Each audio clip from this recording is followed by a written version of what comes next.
გამარჯობა, როგორ ხართ მეგობრებო? მხოლოდ ნამდვილ გულშემატკივრებს მოგესალმებით. ვინ ხართ ნამდვილი გულშემატკივრები, ჩემები? ვინმე არა ნამდვილი ხო არ ხართ? მოდი არხი ყველამ გამოიწერეთ, არა ნამდვილებმაც და ნამდვილებმაც ვიდეო დაალაიქეთ, ზარიზღილაკი ჩართეთ და სადღაც 30,000-ზე, 40,000-ზე რო ავალთ, მერე გავარკვიოთ ჩვენ შორის ვინ არის ნამდვილი გულშემატკივარი და ვინ არა. ან და რენდომაიზერით გავარკვიოთ. თან ვაუჩერები მაქვს გასათამაშებელი, 100 ლარიანები, ფუფუნ ვაუჩერები, კროკოშოპ ჯიზე დახარჯავთ, რაშიც გინდათ, სულოგულო ყველაფერია მანდ, 2 გამარჯვებულს გამოავლენს რენდომაიზერი, რომელსაც დავავალებ რომ მხოლოდ ნამდვილი გულშემატკივრების კომენტარები გაითვალისწინოს. მესამე დღეა, სრულიად საქართველო, ვარკვევთ ვინ არის ნამდვილი გულშემატკივარი და ვინ არა. ამ თემით მინდა დავიწყო. ბოლო პერიოდში ტერმინი ნამდვილი გულშემატკივრები პირველად კალათბურთის კონტექსტში გაჟღერდა. ესპანეთთან გამარჯვების შემდეგ თორნიკე შენგელიამ განაცხადა: "მადლობა ყველა ნამდვილ გულშემატკივარს, ხაზ გავუსვამ ნამდვილ გულშემატკივარს." იქვე ბითაძემ წაამატა, ჰეითი იყო ჩვენზეო, ყველაფერს ხედავთ, ყველაფერს უსმენთო და გაკვირდებითო. თუმცა მანამდე იყო რაგბი. ირლანდიასთან წაგება და პრესკონფერენციაზე მცირე კამათი ნინიაშვილსა და ერთ-ერთ ჟურნალისტს შორის, მაშინ ნინიაშვილმა თქვა: "ჩემი თხოვნა, გულშემატკივრობა ვისწავლოთ, როგორც მოგებაში, ისე წაგებაში." მაშინ გავატარეთ ის განცხადებები და ახლა უკვე მამარდამ გვისაყვედურა. ჩვენ ერთად ვქმნით იმ ისტორიას, რომელიც მხოლოდ მოგებებით არ იწერება და სწორედ ასეთ მომენტებში ჩანს ვინ დგას გუნდის გვერდით ბოლომდე. აქ უკვე ატყდა ერთი ამბავი. ერთი განცხადება გავატარეთ მეორედ და მესამეჯერ უკვე აფეთქდა. სრულიად სამართლიანად. ჩვენივე განებიურებული არიან ჩვენი სპორტსმენები და მაგიტომ მივიღეთ ასეთი დამოკიდებულება. ჟურნალისტები, იუთუბერები, ფანები სულ ვეფერებით სპორტსმენებს, ნული კრიტიკა, სულ ქება და ქება. მეც ეგრე ვარ, ჩავყვეთ ძველ ვიდეოებს. არაფრით უკეთესი არა ვარ არავისზე, მეც ეგრე ვარ, სულ ქება, საღო, შენი ჭირიმე, სასტავში რატო არ დააყენეთ ეს, ის თუ ვაკრიტიკებთ, უცხოელებს ვაკრიტიკებთ, რომ ის რატო არ ათამაშეთ, ბოზებო, რაღაცა. მარტო ქება და სიყვარული და აჰა, პატარა კრიტიკაზეც უკვე რა დღეში არიან, ჩვენივე ბრალია მეგობრებო. ზოგადად ქართველი გულშემატკივრები ძალიან რბილები ვართ. ახლა კი არა, სულ ასე ვიყავით. ბევრ რამეზე ვხუჭავთ თვალს, თავზე ხელს უსვამთ სპორტსმენებს, რაც პრინციპში დიდი სიყვარულით მოგვდის, გასაგებია, მაგრამ დათვურ სამსახურს უწევთ ამით, როგორც გამოჩნდა. ყოველთვის ვცდილობთ სპორტსმენების მდგომარეობაში შევიდეთ, ყველაფერი გავაბრაოთ, მაგალითად 2008 წელს რუსული ტანკები რო თბილისზე მოდიოდნენ, ერთ ქართველ სპორტსმენს არ უთქვამს, რომ ამათი დედაც რუსეთიდან მოვდივარ, მე აღარ ვითამაშებო და ჩვენც ერთი საყვედური არ გვითქვამს არავისთვის, რა ქნა ძმაო, ოჯახი ისა მარტივია და ყველაფერს ვცდილობთ, რომ აი ყველას გაუგოთ, მოვეფეროთ, ძალიან იშვიათად რომ რამეზე ხმა ამოვიღოთ. უიშვიათესი გამონაკლისების გარდა რა. ხანდახან თუ რაღაცაზე ვიტყვით რამეს. ხო და აგერ მოგვიტრიალდნენ ბიჭები და ფანობა ისწავლეთო გვეუბნებიან. მოდი ვისაუბროთ ქართველების ფანობაზე. რამდენიმე მაგალითი მოვიყვანოთ. ძალიან ბევრი წელია UEFA ატარებს ევროპის ჩემპიონატს ახალგაზრდულ ნაკრებებს შორის. 21 წლამდე ევროპის ჩემპიონატისათვის უმასპინძლიათ ჩვენზე გაცილებით დიდ და საფეხბურთო ქვეყნებს: გერმანიას, პორტუგალია, ნიდერლანდები, იტალია, შვედეთი. იცით დასწრების რეკორდი, რომელ ქვეყანას ეკუთვნის? ვის თამაშს დაესწრო ყველაზე მეტი ადამიანი ისტორიაში? იცით? არქი ვიცი? ვის დაესწრო? დიახ, საქართველო, ისრაელი არის რეკორდსმენი, დაესწრო 44,000 ადამიანი ყველაზე მეტი ტურნირის ისტორიაში. 44,000 გერმანელი მაგალითად არასოდეს მისულა გერმანიის ახალგაზრდული ნაკრების თამაშზე. არც 44000 პორტუგალიელი მისულა პორტუგალიის ახალგაზრდული ნაკრების თამაშზე, არც იტალიელი, არც ნიდერლანდელი, თან გერმანია 80 მილიონია. უბრალოდ 83. ჩვენ რამდენიც ვართ, მაგდენს აღარ გამოვეკიდე.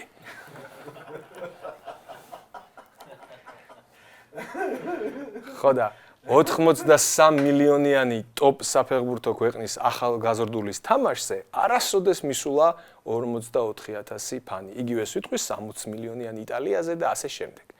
რაღაცაზე ეს მეტყველებს, ხო? კარგი, ისტორიაში ყველაზე დასწრებადი მატჩი იყო ჩვენი. მეორე ადგილზე იცით ვინ არის?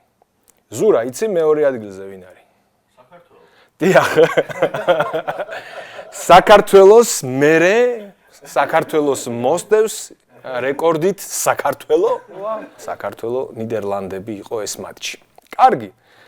თუ იცით ახალგაზრდულის ისტორიაში მესამე ყველაზე დასწრებადი მატჩი რომელია? პატიკო. ვერ გეტყვი. მოდი გავრისკავ და საქართველო. საქართველო ბელგია. პირველ ადგილზე არის საქართველო, მეორეზე მას მოსდევს საქართველო და მესამეზე არის საქართველო. არქივ მეოთხე მეოთხე ყველაზე დასწრებადი მატჩი არის 96 წლის ფინალი იტალია-ესპანეთი, კიდე საქართველო გეგონათ ალბათ, ხო? მე მგონი ზედმეტები მოგდით უკვე, ხო? ხო, რაღაცა ზღვარი ხო აქვს ყველაფერს ეხა. 96-ის ფინალს დაესწრო 35000 ადამიანი და ეს იყო რეკორდი 27 წლის განმავლობაში ვერ მოიხსნა ეს რეკორდი და კიდევ 27 წელი იქნებოდა ხელუხლებელი UEFA-ს გადაწყვეტილება რომ არა საქართველოში ჩაეტარებინა ევროპის ახალგაზრდული ჩემპიონატი. ჩვენთან რო არ ჩატარებულიყო ეს რეკორდი ვერ მოიხსნებოდა კიდევ 27 წელი მინიმუმ. თან რეკორდის გაუმჯობესებაც არის და გაუმჯობესებაც, ხო? გამიგია რეკორდის გაუმჯობესება 1 წამით, 1 სანტიმეტრით. 35000 იყო რეკორდი და 10000-ით გავაუმჯობესეთ. ჩვენი ზომის ქვეყანა რო ასეთ რეკორდებს ფლობს დასწრებაში, ჩემი აზრით რაღაცას ნიშნავს.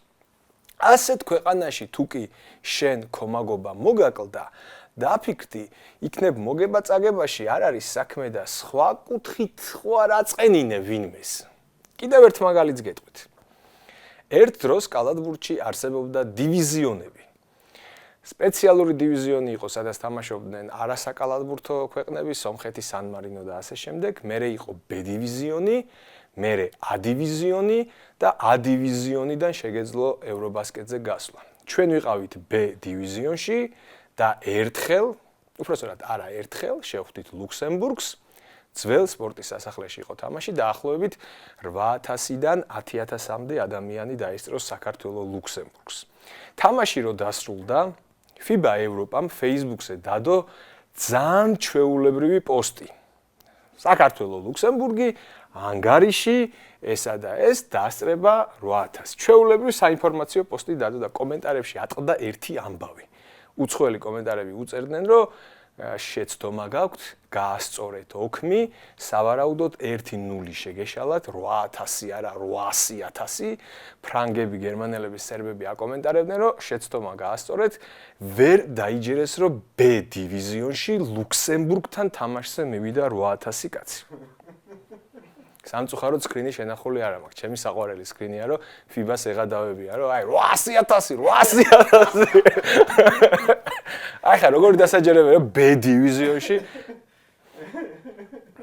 ახლა B დივიზიონში კი არა, სოფლიოს ტოპ 20-ში ვართ რეიტინგში, გრანდებს უგებთ ხოლმე და რა ხდება? სადაა?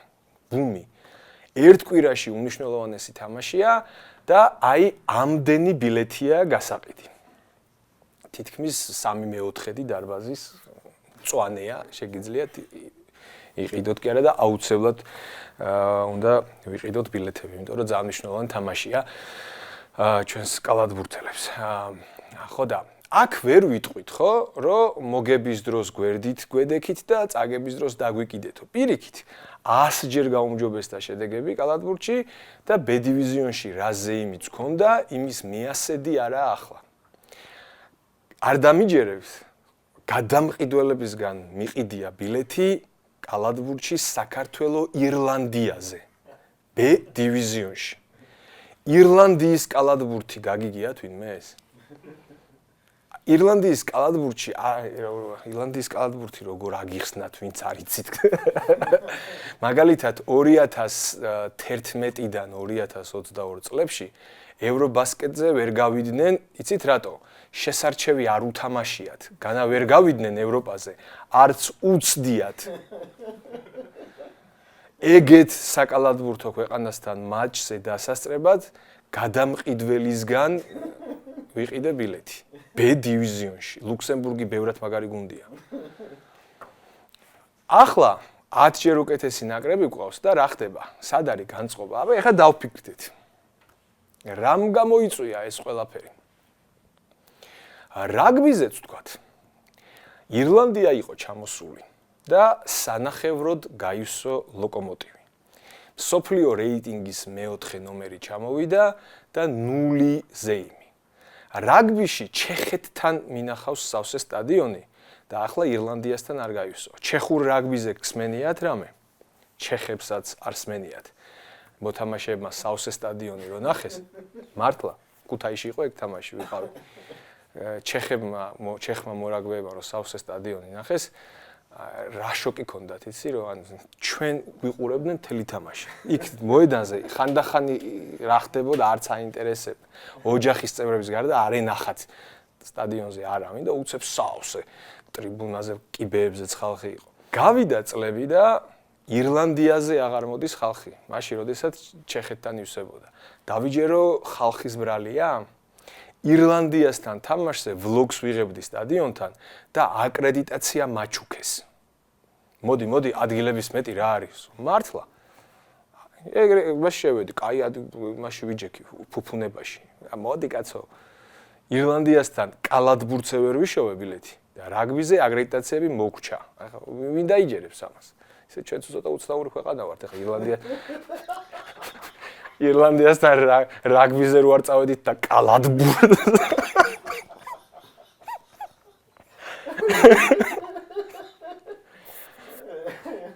ერთ ამბავსაც გეტყვით. ერთხელ გერმანიიდან მყავდა სტუმარი და დავპატიჟე საქართველოს 17 წლამდელების თამაშზე ფეხბურთზე. რესტორნებშიც დავპატიჟე, კაცო, არ იფიქროთ რომ სტუმარი მარტო მან წავიყვანე, ერთ-ერთ გართობად შევთავაზ. მოკვდა სიცილით, ეზოში ჩავალო, იქ უყურებ ბავშვების თამაშს, შენ ნამდვილ ფეხბურთზე წამიყვანეო. ეგრე მეღადავებოდა. ბოლოს წავიყვანე და ეს ყველაფერი დასრულდა იმით, რომ აი 2 საათი ყბა ქონდა ჩამოვარნილი, თითქმის სავსე ლოკომოტივი რო ნახა 17 წლამდელების თამაშზე, ბავშვების ფეხბურთზე. მილიონი ფოტო გადაიღო, ისე ვინ დამიჯერებს, რომ ბავშვების თამაშზე 15000 კაცი ვიმყოფები. სოფლიოში მსგავსი არსად მინახავს. საქართველოს-უკრაინის მატჩია საუბარი, აი მაისურაზე 17 წლამდელებზე მაგარი თაობარო იყო. სხვათა შორის 17 წლამდელებშიც ელიტ რაუნდის ისტორიაში დასწრების რეკორდი საქართველოს ეკუთვნის აი ამ კონკრეტულ თამაშზე. სხვაგან არსად ბავშვების საყურებლად ამდენი ადამიანი არ მისულა. კიდევ უამრავი მაგალითის მოყვანა შემიძლია იმის საილუსტრაციოდ, რომ ქართველ გულშემატკივრებს ძალიან ბევრი გვაქვს საამაყო. კი, საკლუბო მიმართულებით ფან კულტურაში ვერ ბრწყინავთ, მაგრამ სანაკრებო დონეზე ერთ-ერთი ტოპები ვართ ევროპაში ყველანაირი გაზვიადების გარეშე.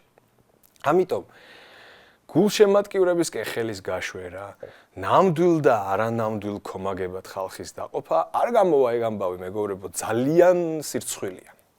თუ ფიქრობთ, რომ ხალხსა და ნაკრებს შორის სინერგია გაქრა, გავაკეთოთ, მოდით ონლაინ პრესკონფერენცია, თუ გინდათ მე გავუწევ მოდერაციას, ჩაერთეთ, ელაპარაკეთ გულშემატკივრებს, გულშემატკივრები თავისას იტყვიან, რა აწუხებთ, რა უნდა თქვენგან, თქვენი არგუმენტები უთხარით. თუ გინდათ სხვა ადამიანი აერჩიეთ მოდერაციისთვის, უფრო შინაური, ჩემს მაგივრად, როგორც გაგეხარდებათ, მე რო ნაკრების წევრი ვიყო და დავინახო რომ გულშემატკივრებთან ცოტა გამიცივდა ურთიერთობა, რავი, დაველაპარაკებოდი ამ ხალხს. აბა რა ხდება მეგობრებო, რა შემიძლია გავაკეთო, რა გეწყინათ, მოდი ვილაპარაკოთ. ასე მგონია მართებული. შენ გულები დამიწერე, შენ ნამდვილი გულშემატკივარი ხარ, შენ გამაკრიტიკე, შენ არ ხარ ნამდვილი გულშემატკივარი. ეს მიდგომა არ მოგვიტანს კარგს არაფერს. მოგწონთ ეს მიდგომა? თუ ასეთი დამოკიდებულება მართებული გონიათ, მაშინ სადაც თამაშობთ, აი მანდ სცადეთ აბა Paris Saint-Germain-ის, Liverpool-ის, Villarreal-ის ან უდინეზეს ფანს კრიტიკაზე უპასუხეთ, რომ შენ არ ხარ ნამდვილი გულშემატკივარი და ვნახოთ რა მოხდება. იქ ვერა და აქ მოსულა? ეგრე არ გამოვა. ამიტომ მე გირჩევთ ლაპარაკს, დიალოგს ლაივში პირისპირ. იმიტომ რომ ცოტა ეხავს იმას ოფიციალურ განცხადებას რო გაავრცელებენ ხოლმე სახელმწიფო დეპარტამენტივით სპორტსმენები. ოფიციალურ განცხადება. ცოტა აზე მოდით ხალხო, თორე მალე ეპისტოლეებით კომუნიკაციაზე გადახვალთ. საქართველოს ნაკრების საშობაო ეპისტოლე.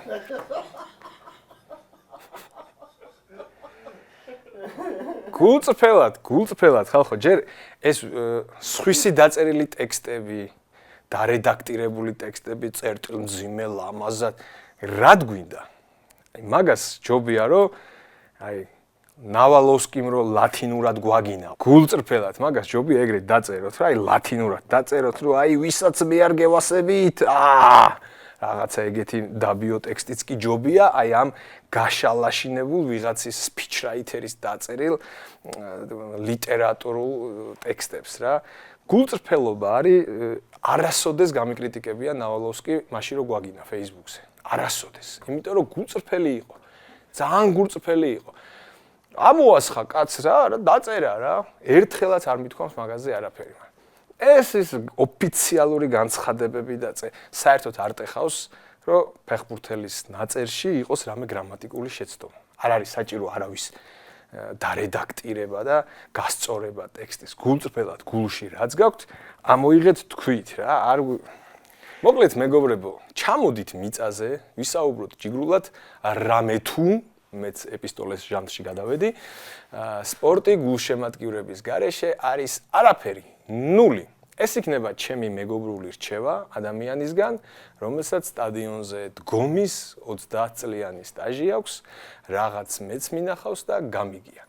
სხვა რა ვთქვა, არხი გამოიწერეთ, ვიდეო დაალაიქეთ, ზარიზღილაკით ჩართეთ და ყველაფერი დაალაგდება. ნელ-ნელა, ყველაფერი კარგად იქნება. მადლობა.